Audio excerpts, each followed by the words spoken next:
Treniņu nometņu mērķis ir tiem sportistiem, kas grib iemācīties braukt, iemācīt viņiem braukt pareizi, un tiem, kas grib braukt ātrāk, iemācīt viņiem braukt ātrāk. Kā tas šobrīd notiek? Viss kārtībā? Šobrīd pagaidām viss kārtībā, jā. Sakiet, kas šeit piedalās šajā nometnē? Šeit piedalās motocross un enduro sportisti. Tādi kā Lauris Freibergs no motocrossistiem, Augusts Justs, Madars Pureklis no enduro un vairāk iesācēji. Šajā treniņu nometnē notiek pirmo reizi. Nē, šogad jau otro reizi, un mēs rīkojam arī pagājušajā gadā. Arī varētu notikt arī nākošais gads tāda nometne? Droši vien, ka jā. Mēs tā ceram, ka jā. Ja tas būs kādam vajadzīgs. Bet skaitļu ziņā, cik daudz dalībnieku šeit ir? Vakar bija 7, šodien prognozējam tāpat, ka 7, 8 apmēram.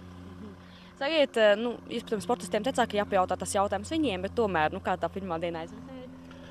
Pirmā dienā vairāk bija veiklības treniņi, izturības treniņi, un pēc tam ņēma trases elements. Tātad, teiksim, to trasi sadala pa posmiem, brauc pa posmiem, iepazīstās ar trasi, un pēc tam tad brauc pa visu trasi un mēģina līmēt visu kopā. Kā jūs rakstot šo trasi?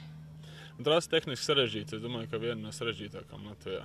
Daudz supercross elementi, tādi kā viļņi, tādi kā mēs viņu saucam par kamielu, kur ir tramplīnam uzmetiens un nosēdiens tikai vidus tukšs. Tad, tehniski un tīri psiholoģiski tāda baiļu viedokļa ir grūti. Paldies! Paldies!